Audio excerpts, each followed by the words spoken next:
जर तुमच्याही देवघरात कासव पाण्यात ठेवले असेल तर हा व्हिडिओ नक्की पहा. नमस्कार मित्रांनो, श्री स्वामी समर्थ. अनेक लोकांनी कासवाची स्थापना आपल्या देवघरात केलेली आहे. काहींनी आपल्या तिजोरीमध्ये किंवा काहींनी आपल्या काउंटरवर, दुकानाच्या काउंटरवर हे कासव ठेवलेले आहे की जेव्हा तुम्ही हे कासव घेऊन आलात त्यानंतर तुमच्या घराची बरकत होऊ लागली. तुमच्या घरामध्ये मोठ्या प्रमाणावर पैशांचा ओघ सुरू झाला. मात्र काही कालावधीनंतर, काही दिवसांनी, काही महिन्यांनी, काही वर्षांनी हा येणारा पैसा थांबू लागला. पैशांमध्ये ज्या वेगाने वाढ होत होती ती वाढ आता होताना दिसत नाही. जणू काही कुठेतरी ब्रेक लागलेला आहे. या पाठीमागचं अत्यंत महत्त्वाचं कारण या व्हिडिओच्या माध्यमातून आपण जाणून घेणार आहोत. मित्रांनो, जर तुम्ही सुद्धा कासवाची खरेदी केली नसेल, अजूनही घरात आणलेलं कासव नसेल तर आजच या कासवाची खरेदी करा आणि एखाद्या शुभमुहूर्तावर, एखाद्या चांगल्या दिवशी या कासवाची स्थापना आपल्या देवघरात करा.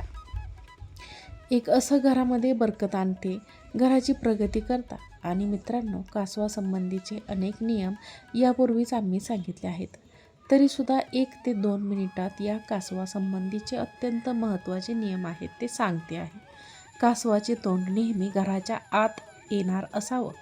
जेव्हा तुम्ही कासवाची स्थापना तुमच्या देवघरात किंवा तुमच्या तिजोरीत करता तेव्हा कासवाचं तोंड हे घराच्या बाहेर पडणारं नसावं, हे लक्षात ठेवा. सर्वात महत्त्वाची गोष्ट, आणि मी घराच्या उत्तर दिशेला, पूर्व दिशेला किंवा ईशान्य दिशेलाच आपण हे कासव स्थापन करावे. याचा अर्थ असा, तर ईशान्य दिशा म्हणजे उत्तर आणि पूर्व यांच्यामधली दिशा. इतर ज्या दिशा आहेत त्यासुद्धा कासवासाठी योग्य आहेत, मात्र त्यातून तितकाच फायदा होताना दिसून येत नाही. असं तुम्ही कोणत्याही कलरचं, कोणत्याही आकाराचं कासव घेऊ शकता. बाजारामध्ये अनेक प्रकारचे कासव मिळतात. जर तुम्हाला संतान सुख नाही, म्हणजे मूल बाळ होत नाही, संतान प्राप्तीची मनोकामना आहे, तर आपण एकावर एक असे 2 असणारी जी कासवं असतात, ती एक मोठं कासव असतं आणि एक छोटं असतं. त्याच्या शेजारी एक छोटं कासव असतं. मोठी जी असते ती मादी असते आणि जे असं असतं ते तुम्हाला कोणत्याही कलरचं, आकाराचं तुम्ही घेऊ शकता. बाजारामध्ये अनेक प्रकारची कासव मिळतात. जर तुम्हाला संतान सुख नाही, म्हणजेच मूलबाळ होत नाही, संतान प्राप्तीची मनोकामना आहे, तर आपण एकावर एक 2 असणारी जी कासवं असतात ती आपण, मोठं कासव असतं त्याच्या शेजारी छोटं कासव असतं, मोठी जी असते ती मादी असते आणि जे छोटं असतं ते पिल्लू असतं, असे कासव घेऊन त्याची स्थापना तुम्ही पूजा अर्चा करा आणि त्याची स्थापना देवघरात करा. याने संतान सुख प्राप्त होते. जर तुमच्या घरामध्ये सातत्याने वादविवाद, क्लेश, भांडणे, कलह होत असेल, तर कोर्टाचे काही मॅटर सुरू असतील, तर त्यासाठी एकावर एक 3 कासव मिळतात. अशी कासव हे आपण आपल्या घरामध्ये आणू शकता आणि त्याची स्थापना देवघरात करू शकता. बाकी मग कोणत्याही धातूचं, कोणत्याही क्रिस्टलचं वगैरे कासव तुम्ही चालू शकतं, त्यामुळे काही अडचण होत नाही. ही गोष्ट लक्षात ठेवा. तुम्ही कासवाची खरेदी करताना तुम्ही कोणतंही कासव घ्या, मात्र ते कासव तुम्हाला प्रसन्न, सुंदर आणि पवित्र वाटायला हवं. त्या मनामध्ये इच्छा निर्माण अशा प्रकारचं कासव आपण खरेदी करा, कारण अशा कासवाचा परिणाम, प्रभाव तुमच्यावर, तुमच्या घरावरती नक्की पडतो. मित्रांनो, आता सर्वात महत्त्वाची गोष्ट, जर तुम्ही कासवाला पाण्यामध्ये ठेवत असाल, तर कासवाला जर तुम्ही पाण्यामध्ये ठेवत असाल तर बरकत येईल, घरामध्ये पैसा तर येईलच, मात्र काही कालावधीनंतर हा येणारा पैसा थांबू लागतो आणि काही दोषसुद्धा उत्पन्न होऊ शकतात. त्यामुळे कासवाचा रंग निघतो, रंग खराब होतो आणि एकदा का जो धातू असतो ते पितळ असतं, तांबे आहे, थोडक्यात त्याचं जे पवित्र आहे ते पवित्र कुठेतरी खंडित होतं आणि म्हणूनच तुम्ही त्याला पाण्यात ठेवण्याची चूक करू नका. जर पाण्यात ठेवायचं असेल तर ते असं कासव राहील की तुम्ही पाण्यात ते ठेवू नका, पाण्यातून बाहेर काढा आणि अगदी तसंच ते जमिनीवरती ठेवून पहा. तुमच्या पैशांना जो ब्रेक लागलेला होता तो आता निघेल. अजून एक गोष्ट, अनेक लोक एखाद्या प्लेटमध्ये किंवा एखाद्या डिशमध्ये हे कासव ठेवतात. ठेवायला काहीच हरकत नाही, पण तुमच्याकडे जी बरकत येत नाही किंवा हे पात्र आपण काढून टाका आणि थेट जमिनीवरती किंवा लाकडावरती त्याची स्थापना करा. त्याला कोणत्याही पात्रामध्ये सीमित करू नका.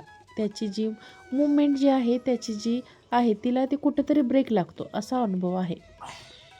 अनेक लोकांना अनुभव असा आलेला आहे. या गोष्टींचा जर आपण पालन केलं तर हा प्रॉब्लेम बऱ्यापैकी स्वामी तुमच्या मनामध्ये एखादी या कासवाच्या माध्यमातून पूर्ण करू शकतात. ती इच्छा पूर्ण करू शकतात. एखाद्या सफेद रंगाच्या कागदावरती तुमची जी इच्छा आहे ती इच्छा तुम्ही लिहायची आहे. ही इच्छा लिहिण्यासाठी शक्यतो हिरव्या रंगाच्या पेनाचा तुम्ही वापर करा. ही इच्छा तुम्ही लिहिताना जणू काही तुमची ती इच्छा पूर्ण झालेली आहे अशा प्रकारे इच्छा लिहायची आहे. जसं की मला करोडपती बनायचं आहे, तर मी करोडपती बनलेला आहे असं लिहायचं आहे तुम्हाला. किंवा मला संतान प्राप्तीची इच्छा आहे, तर मला मुलगा झालेला आहे. अजून काही तुमची ती इच्छा पूर्ण, तुमचं घर स्वप्न असेल, माझं घर बांधून पूर्ण झालेलं आहे, कारण ती इच्छा तुम्ही या ठिकाणी लिहायची आहे. आणि या कागदाच्या पाठीमागे हे यंत्र तुम्हाला समोर देतो आहे, तुम्ही त्या ठिकाणी काढा. हे तर तुमच्या समोर आहे. वरच्या ओळीमध्ये 4, 9, 2, 3, 5, 7, 8, 1, 6 मराठीमध्ये किंवा इंग्रजीमध्ये असं लिहायचं आहे. त्याच्या पाठीमागच्या बाजूला त्या कागदाच्या पाठीमागे हे यंत्र आपण बनवा. यंत्रासाठी तुम्हाला हिरवा पेन वापरायचा आहे. अशा या कागदाची घडी घालून आपण या कागदाची घडी घातलेला कागद आहे तो कासवाच्या कुठेतरी लपवायचा आहे.